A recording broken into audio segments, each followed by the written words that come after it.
কোরআনের বাণী যদি বাজে হৃদয়, বসে থাকা যায় কি গো, বসে থাকা যায়। আজানের বাণী যদি বাজে হৃদয়, বসে থাকা যায় কি গো, বসে থাকা যায়। খোদার প্রেমে যেন এই মন হারায়, খোদার প্রেমে যেন এই মন হারায়। তাহলে যখন আজানের ধ্বনি হবে এবং কোরআনের আয়াত তেলাওয়াত হবে, মুমিন কখনো বসে থাকতে পারে না। আজানের ধ্বনি যদি বাজে হৃদয়, বসে থাকা যায় কি গো, বসে থাকা যায়।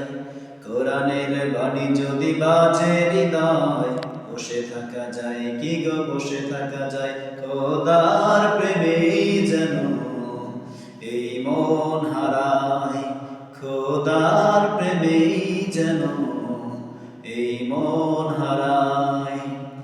এই ডাক প্রেমের যেন ভালোবাসা, স্রষ্টার সাথে তার প্রিয় বান্দা। এই ডাক প্রেমের যেন ভালোবাসা, স্রষ্টার সাথে তার প্রিয় বান্দা। কি মধুর ওই সুর, কি যে সুন্দর, কি মধুর ওই সুর, কি যে সুন্দর। মন তাই বারে বার যায়, চুপে যায়। খোদার প্রেমে যেন এই মন হারায়, খোদার প্রেমে যেন এই মন হারায়। সেই মহাগ্রন্থ আল কোরআন, যার প্রেমে একজন মুমিন সবসময় এর লোভের কারণে, এর লালসার কারণে ছুটে আসে। একজন মুমিন কখনো ঘরে বসে থাকতে পারে না যখন কোরআনের তাফসীর পেশ করা হয়। আলহামদুলিল্লাহি রাব্বিল আলামিন, প্রশংসা সেই মহান আল্লাহ রাব্বুল আলামিনের, যেই মহান সৃষ্টিকর্তা আল্লাহ রাব্বুল আলামিন আবারও ধারাবাহিক তাফসীর শোনার জন্য আমাদেরকে জমায়েত করেছেন। আমরা সেই রবের প্রতি করছি আলহামদুলিল্লাহ। আজকে আমি পবিত্র কোরআনুল কারীমের সূরা মুলকের কিছু আয়াত নিয়ে কথা বলবো ইনশাআল্লাহ। রব্বে কারীম এই সূরাটিকে 30টি আয়াত দিয়ে নাজিল করেছেন। হযরতে আবু হুরায়রা রাদিয়াল্লাহু তাআলা আনহু বর্ণিত, রাসূল করিম সাল্লাল্লাহু আলাইহি ওয়াসাল্লাম বলেন, যে ব্যক্তি সূরা মুলকের আমল করবে, সূরা মুলক তেলাওয়াত করবে, নবী সাল্লাল্লাহু আলাইহি ওয়াসাল্লাম জানিয়েছেন এই সূরা মুলক আল্লাহ রাব্বুল আলামিনের কাছে যতক্ষণ পর্যন্ত ওই বান্দা ক্ষমা না পেয়েছে, ততক্ষণ পর্যন্ত ওই বান্দাকে ছাড়েন না। সুবহানাল্লাহ। ততক্ষণ পর্যন্ত ওই বান্দার জন্য আল্লাহর কাছে ক্ষমা ভিক্ষা করতে থাকে। এরপরে এই হাদিসটিকে ইবনে মাজাহ, আবু দাউদ, তিরমিজি, নাসাই শরীফে বর্ণিত করা হয়েছে এবং এই হাদিসটিকে ইমাম তিরমিজি রাহমাতুল্লাহ আলাইহি হাসান বলেছেন। হযরতে আনাস ইবনে মালিক রাদিয়াল্লাহু তাআলা থেকে বর্ণিত, রাসূল করিম সাল্লাল্লাহু আলাইহি ওয়াসাল্লাম বলেন, যে ব্যক্তি সূরাতুল মুলক তেলাওয়াত করবে বিচার দিবসে, যখন সেই বান্দার আমলনামার পরিমাপ করা হবে, এই সূরা মুলক আল্লাহ রাব্বুল আলামিনের সাথে বিতর্ক করবে, ঝগড়া করবে, যতক্ষণ পর্যন্ত ওই বান্দাকে জান্নাতে না প্রবেশ করানো হয়েছে। অত্যন্ত ফজিলতপূর্ণ একটা সূরা। রাসূল করিম সাল্লাল্লাহু আলাইহি ওয়াসাল্লামের উপরে যখন এই সূরাটা নাযিল করা হয়, তখন রাসূল করিম সাল্লাল্লাহু আলাইহি ওয়াসাল্লাম এই সূরার প্রেমে পড়ে যায় এবং এই সূরাটা কোরআনের ভিতরে অত্যন্ত ফজিলতপূর্ণ একটা সূরা। আসুন আমরা সেই কোরআন মহিমান্বিত আল কোরআন থেকে কোরআনের তাফসীর শুনবো ইনশাআল্লাহ। আসলে কোরআনের তাফসীর করা পৃথিবীর কোনো মুফাসসিরের সম্ভব না। If all the trees on earth were bent and will 7 seas added to it, the words of Allah would not be exhausted. রব্বে কারীম কোরআনুল কারীমের ভিতরে জানিয়েছেন, তাবারাকাল্লাযী বিয়াদিহিল মুলকু ওয়া হুয়া আলা কুল্লি শাইইন কাদির। মহিমান্বিত প্রজ্ঞাময় সেই রবের কসম করে বলছি, সেই রব যিনি সর্বশক্তিমান এবং সর্ববিষয়ের শ্রোতা, তিনি সর্বজান্তা, সব বিষয়ে কর্তৃত্ব একমাত্র আল্লাহ রাব্বুল আলামিনের।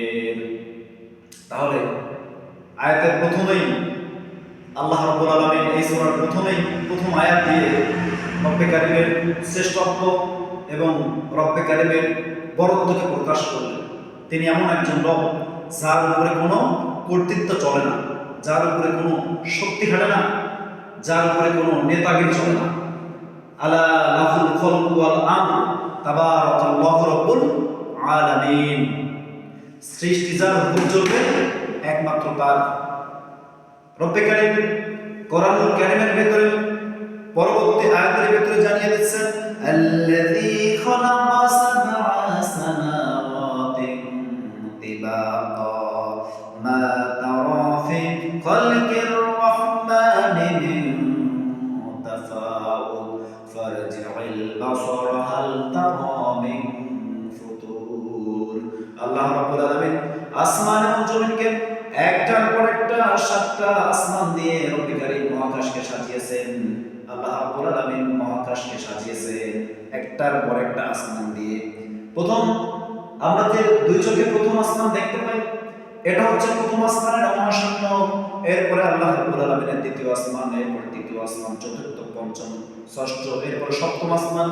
এক সাহাবী বিশ্বনবী জনাবে মুহাম্মদ সাল্লাল্লাহু আলাইহি ওয়াসাল্লামকে জিজ্ঞেস করলেন, ইয়া রাসূলুল্লাহ, ইয়া হাবিবাল্লাহ, প্রথম আসমান, দ্বিতীয় আসমান, এই তৃতীয় আসমান, এইভাবে একটার পর একটা 7টা আসমান যে আল্লাহ রাব্বুল আলামিন মহাকাশে সাজিয়েছেন কোন খুঁটি ছাড়া কিভাবে দাঁড়িয়ে আছে, আপনি আমাদেরকে মহাকাশ সম্পর্কে ধারণা দিন। রাসূল করিম সাল্লাল্লাহু আলাইহি ওয়াসাল্লাম সাহাবীদেরকে বলছেন, হে সাহাবীরা শুনে রাখো, তোমার হাতের আংটিটা যদি, ছোট্ট আংটিটা যদি সাহারা মরুভূমিতে ফেলে দেওয়া হয়, সাহারা মরুভূমির তুলনায় ছোট্ট আংটিটা যতখানি হবে, আল্লাহ রাব্বুল আলামিনের প্রথম আসমানের তুলনায় দ্বিতীয় আসমান তার চাইতে অনেক অনেক গুণ বড়। সুবহানাল্লাহ। এরপর আল্লাহ রাব্বুল আলামিন বললেন যে প্রথম আসমান তো গেল, এরপর দ্বিতীয় আসমান কতটুকু?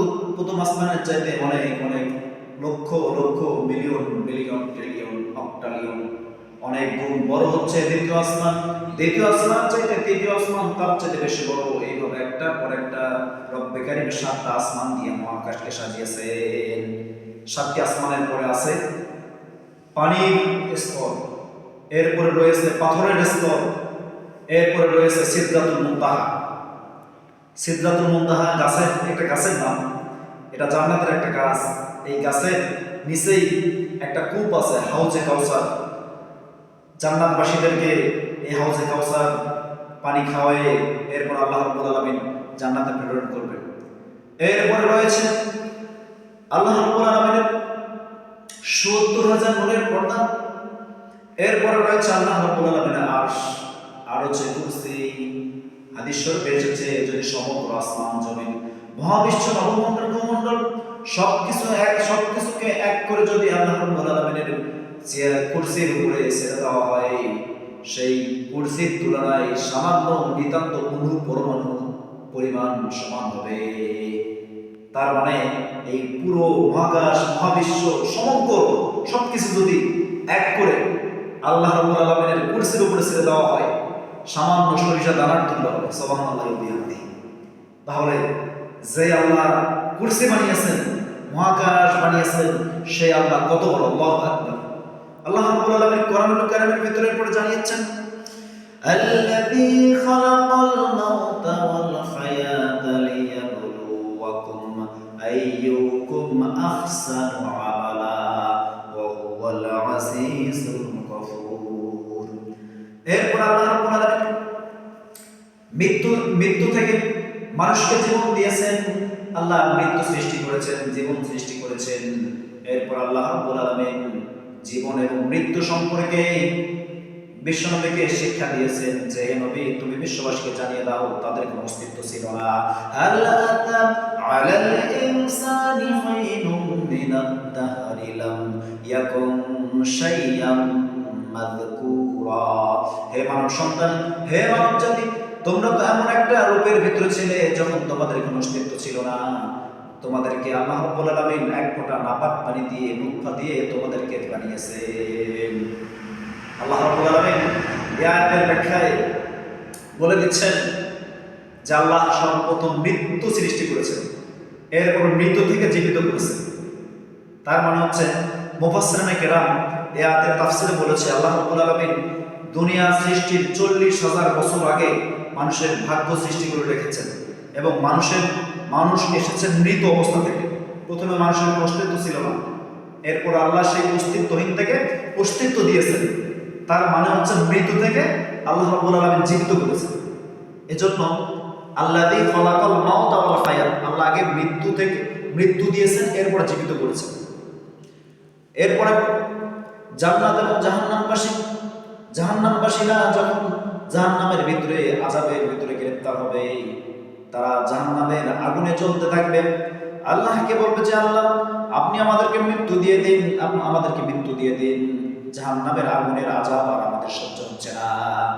তখন আল্লাহ রাব্বুল আলামিন বলবেন, হে বান্দারা, তোমাদের মৃত্যু একবার হয়েছে, দুনিয়াতে তোমরা জন্ম নিয়েছো, দুনিয়া থেকে চলে এসেছো, এটাই তোমাদের শেষ, আর কোনো মৃত্যু নাই। তখন জাহান্নামবাসীদেরকে বোঝানোর জন্য আল্লাহ জান্নাতবাসীকে ডেকে বলবেন, এরপর জাহান্নামবাসীকে এক জায়গায় দাঁড় করাবেন। আল্লাহ রাব্বুল আলামিন জান্নাতবাসী এবং জাহান্নামবাসীদের সামনে মৃত্যু নামক যে জিনিসটা আছে, এই মৃত্যু নামক জিনিসটাকে আল্লাহ রাব্বুল আলামিন ভেড়ার রূপ দেবে। ভেড়ার রূপ দিয়ে ফেরেশতাদেরকে বলবে, ফেরেশতারা তোমরা এই মৃত্যু নামক ভেড়াটাকেও জবাই করে দাও। তার মানে সেদিন মৃত্যু হয়ে যাবে। জাহান্নামবাসীদেরকে বলবে, হে জাহান্নামবাসীরা তাকাও, তোমরা যে মৃত্যু করে তোমরা অস্থির হয়ে গিয়েছো, তোমরা আজ দেখো, তোমরা যেই মৃত্যু চাচ্ছ সেই মৃত্যু আজকে মৃত্যু হয়ে গেল। এজন্য আল্লাহ রাব্বুল আলামিন বলে দিয়েছেন যে তোমাদের মৃত্যু একবার, মৃত্যু থেকে তোমরা কখনোই পলায়ন করতে পারবে না।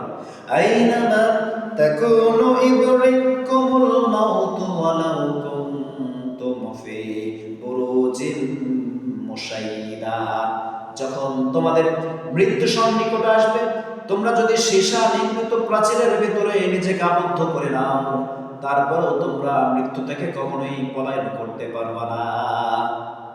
মৃত্যু এমন একটা বাস্তবতা, এই মৃত্যু প্রত্যেকের একদিন হবে। মৃত্যু থেকে পলায়ন করা যাবে না। মৃত্যু এমন একটা বাস্তবতা, এই মৃত্যু থেকে কেউ পলায়ন করতে পারবে না। এজন্য রাসূল করিম সাল্লাল্লাহু আলাইহি ওয়াসাল্লাম বলেছে, হে সাহাবীরা, তোমরা বেশি বেশি মৃত্যুকে স্মরণ করো। যে বেশি বেশি মৃত্যুকে স্মরণ করবে, তার আখিরাতের প্রতি তার আকর্ষণ বেড়ে যাবে। দুনিয়ার ব্যস্ততা থেকে এই মৃত্যুই তাকে ফারেক করবে এবং সমস্ত অপকর্ম, গুনাহ, পাপাচার থেকে এই ধ্যান ধারণাই তাকে মুক্তি দেবে। এজন্য রব্বে কারীম বেশি বেশি নবীজি সাল্লাল্লাহু আলাইহি ওয়াসাল্লামকে বলেছেন, হে নবীজি, আপনি আপনার উম্মতকে জানিয়ে দিন, তারা যত বেশি মৃত্যুকে স্মরণ করবে, আখিরাতের প্রতি তাদের আকর্ষণ তত বাড়বে। সুবহানাল্লাহি ওয়া বিহামদিহি। এজন্য রব্বুল আলামিন পবিত্র কোরআনের ভিতরে বলেন, ফাআহইয়াকুম সুম্মা ইউমীতুকুম সুম্মা ইউহয়িকুম সুম্মা ইলাইহি তুরজাউন। হে মানব জাতি, তোমাদেরকে মৃত থেকে জীবিত করা হয়েছে, তোমরা অস্তিত্বহীন ছিলে, সেখান থেকে তোমাদেরকে অস্তিত্ব দিয়েছি, তারপরে তোমাদেরকে বড় করেছি, তোমাদেরকে লালন পালন করেছি, তোমাদেরকে রিজিক দিয়েছি। তোমরা কিভাবে সেই রবের প্রতি অস্বীকৃতি জ্ঞাপন করো, সেই রবকে তোমরা কিভাবে অস্বীকার করো। এজন্য হাদিস শরীফে মানুষকে সবচেয়ে বড় নেমো খারাপ বলা হয়েছে। সূরা রহমানের ভিতরে আল্লাহ বলেন, ফাবিআইয়ি আলাই রাব্বিকুমা তুকাদ্দিবান। এত কিছু পাওয়ার পরেও তোমরা কি আল্লাহর রহমতকে কোন কোন নিয়ামতকে অস্বীকার করবে? মানুষ বড়ই নাফরমান। রব্বুল আলামিন পরবর্তী আয়াতের ভিতরে জানিয়ে দিচ্ছেন, সুম্মা রাজিউল বাসারা কাররাতাইন ইয়ানকালিব ইলাইকাল বাসারু খাসিআন ওয়া হুয়া হাসীর। তোমরা যদি আল্লাহর প্রতি ঈমান এনে থাকো, আল্লাহর প্রতি বিশ্বাস স্থাপন করো, তোমরা আল্লাহর সৃষ্টির দিকে তাকিয়ে দেখো, তোমরা দৃষ্টি নিক্ষেপ করো, এতেও যদি তোমাদের পরিতৃপ্তি না আসে, আল্লাহর সৃষ্টির প্রতি বিশ্বাস না হয়, আল্লাহর প্রতি ঈমান সুদৃঢ় না হয়, এরপরে তোমরা আবার দৃষ্টি স্থাপন করো, তোমরা দৃষ্টি নিক্ষেপ করো, দেখো তোমরা আল্লাহর কোন সৃষ্টির ভিতরে কোনো খুঁত খুঁজে পাও কিনা। আল্লাহ রাব্বুল আলামিন কোন সৃষ্টির ভিতরে কোনো খুঁত রাখেন নাই। নিখুঁতভাবে তিনি প্রত্যেকটা মাখলুকাতকে সৃষ্টি করেছেন, নিখুঁতভাবে মাখলুকাতকে সৃষ্টি করার একমাত্র ক্ষমতা হচ্ছে আল্লাহর। রব্বে কারীম তারপরে জানিয়েছেন পরবর্তী আয়াতের ভিতরে আল্লাহ রাব্বুল আলামিন বলেন ওয়ালাকাদ যায়্যানাস সামাআদ দুনিয়া বিমাসাবিহা ওয়া জাআলনাহা রুজুমান লিশ-শায়াতিন ওয়া আ'তাদনা লাহুম আযাবাস সাঈর।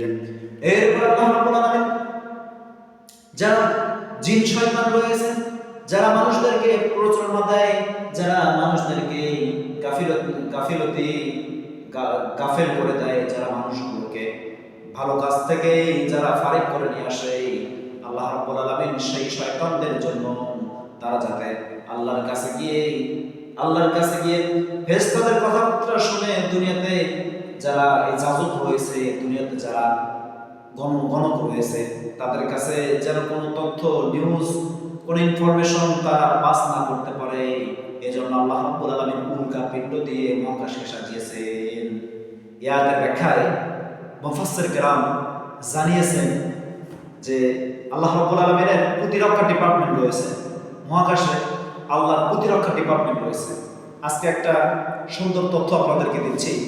আমরা যখন আমাদের ভাগ্য গণনা করার জন্য কোনো গণকের কাছে যাই, কোনো জাদুঘরের কাছে যাই, অথবা কোনো ফকির দরবেশ ফকিরদের কাছে যাই, তাদের কাছে হাত দেখাই যে আমার হাতটা দেখুন যে আমার ভাগ্যে কি লেখা আছে। আসলে দেখবেন অনেক সময় আমরা বিশ্বাস করি। এই গণকদের সম্পর্কে এই আয়াতের ব্যাখ্যায় মুফাসসিরিন কেরাম লিখেছেন, তাফসীর ইবনে কাসির রাহমাতুল্লাহ আলাইহি লিখেছেন যে আল্লাহ রাব্বুল আলামিনের প্রতিরক্ষা ডিপার্টমেন্ট রয়েছে প্রথম আকাশে। যখন গণকেরা তাদের অনুগতশীল জিনকে প্রথম আসমানে পাঠায় আসমানের খবরগুলো নেওয়ার জন্য, তখন আসমানের ফেরেশতারা এই গণকের সেই তাবেদার জিনগুলোর দিকে ক্ষেপণাস্ত্র নিক্ষেপ করে, উল্কাপিণ্ড, যেটাকে আমরা উল্কাপিণ্ড বলে থাকি। যে আমরা মাঝে মাঝে আকাশে দেখি যে আগুনের ছড়াছড়ি, এক জায়গা থেকে আগুন ছড়িয়ে অন্য দিকে চলে যাচ্ছে, এটাকে উল্কাপিণ্ড বলে। এই উল্কাপিণ্ড হচ্ছে এই সকল জিন শয়তান এবং এই সকল গণকের তাবেদার জিন যেগুলো আছে, এগুলোকে ধ্বংস করার জন্য, হত্যা করার জন্য আল্লাহর প্রতিরক্ষা ডিপার্টমেন্ট থেকে আল্লাহ রাব্বুল আলামিন এই উল্কাপিণ্ডগুলোকে ছুঁড়ে মারেন তাদের দিকে, ওই শয়তানের দিকে, ওই জিন শয়তানগুলোর দিকে, যার কারণে তারা আসমান থেকে কোনো খবরাখবর এই গণকের কাছে পাঠিয়ে দিতে পারে না। তাহলে আপনি কেমনে বিশ্বাস করবেন? এই গণকরা বলে যে আমাদের তাবেদার জিন আছে, যারা আসমানের ফেরেশতাদের কাছ থেকে নিউজ আমাদেরকে এসে দেয়, ইনফরমেশন আমাদের কাছে এসে দেয়। তাদেরকে বুঝতে হবে যে আল্লাহর প্রতিরক্ষা ডিপার্টমেন্ট এতটা দুর্বল নয় যে তার এই জিনরা তার হাত থেকে রক্ষা পাবে। এজন্য খবরদার কোনোদিন আমরা গণকের কাছে হাত দেখাবো না। কোনো সুফি দরবেশ, অনেক আল্লাহ ব্যক্তি, বুজুর্গ, তাদেরকে বলবো না যে আমার ভাগ্যে কি আছে। ভাগ্য একমাত্র নির্ধারিত হয় একজনের পক্ষ থেকে, তিনি কে? আল্লাহ তাআলার পক্ষ থেকে ভাগ্য নির্ধারিত হয়। অতএব আমরা কোনোদিন ভাগ্য নিয়ে আমরা কোনোদিন আফসোস করবো না। মানুষ সৃষ্টির 50,000 বছর পূর্বে আল্লাহ রাব্বুল আলামিন মানুষের ভাগ্যকে নির্ধারণ করে দিয়েছেন। এজন্য ভাগ্যে যা আছে আমাদেরকে মেনে নিতে হবে। কিন্তু ভাগ্যের দোহাই দিয়ে আমরা চেষ্টা করব না, আমরা পরিশ্রম করব না, এটা করা যাবে না। কারণ ভাগ্য এবং পরিশ্রমের সংমিশ্রণে আল্লাহ রাব্বুল আলামিন মানুষকে যে কোনো জিনিস প্রতিদান দিয়ে দেয়। সুবহানাল্লাহি ওয়া বিহামদিহি। আল্লাহ রাব্বুল আলামিন এর পরবর্তী আয়াতের ভিতরে বলেন ওয়ালিল্লাযীনা কাফারু বিরাব্বিহিম আযাবু জাহান্নাম ওয়া বিসাল মাসীর ইযা উলকু ফীহা সামিউ লাহা শাহীকান ওয়া হিয়া তাফুর। এরপর আল্লাহ রাব্বুল আলামিন কাফেরদের জন্য যন্ত্রণাদায়ক জাহান্নামের আগুন সৃষ্টি করে রেখেছেন, যন্ত্রণাদায়ক জাহান্নামের আযাব সৃষ্টি করে রেখেছেন। কাফেররা সেই জাহান্নামের ভিতরে যখন যাবে, জাহান্নামের আত্মচিৎকারে, জাহান্নামের গর্জনে তারা দিক বিদিক ছুটতে থাকবে, তারা বলতে থাকবে আমরা কোথায় এসে পড়েছি।